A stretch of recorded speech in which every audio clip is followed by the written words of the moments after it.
કોઈ આવે નહીં, પણ જોડે બેઠો હોય, મમ્મી બેઠી હોય, પપ્પા બેઠા, કોઈ મિત્ર બેઠો હોય, એની જોડે વાત કરતા નથી. મોબાઈલમાં આપણી જિંદગી પૂરી થઈ જશે.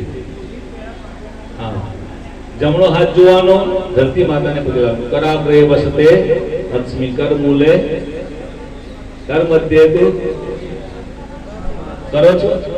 સાચું. આ ના પાડે તમે સરળ નહીં, એ તમારા ભગવાન છે. નારી ધર્મ પતિ શિવ ન દૂધા. તુલસીદાસે કહ્યું નારીનો કોઈ ધર્મ બતાવ્યો નથી. તમારો ધર્મ પતિની સેવા કરવાની છે. ભયો કરી ના જતા તમારે બહુ ભયો બતાય છે. તો આ ધરતી માતાની ફૂલ ચોખા લઈ પ્રાર્થના કરીએ. ફૂલ લઈ લો. ઓમ પૃથ્વી ત્રયાદૃતાલો કા દેવી તમ વિષ્ણુના ધૃતા પાંચધારાય દેવી પવિત્રં કુરુજા સત્યનંદાય કમલાસનાય નમઃ દુષ્ટવિદ્યુમ્નાસનાય નમઃ ધ્યાયામિ ચિંતયામિ ગંધપુષ્પાભ્યામ સંપૂજયામિ. ધરતી માતાને ચડાવી દો નીચે, કે છતાં ધરતી માતાને રાળો.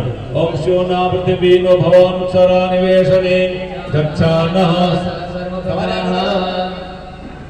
બસ પૃથ્વ્યેનમાં પ્રાર્થના પૂર્વક નમસ્કારં સમર્પયામિ. હવે પૂજાની શરૂઆત થશે.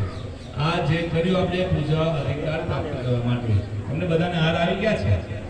આ પહેલા દેવો ભૂતવા દેવો જતે, દેવ જેવા બનીને ભગવાનની પૂજા કરી. કે ભગવાન વિષ્ણુ કે રામ કે કૃષ્ણ જોયા છે? વિમલ ખાતા જોયા છે? હે?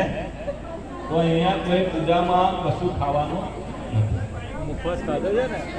અને ભગવાન આપણે શું બોલ્યા? દેવો ભૂતવા દેવમ યજ્ઞ. દેવ જેવા બનીને દેવની સેવા કરવાની છે. તો ભગવાન વિમલ નતા ખાતા, આપણે ખાવાની. ભગવાન હાર પહેરેલા છે તો આપણે હાર પહેરવાના, બરાબર? ભગવાન જેવા બનવાનું છે એટલે બધા હાર લઈ લો, એકબીજાને હાર પહેરાઈશું.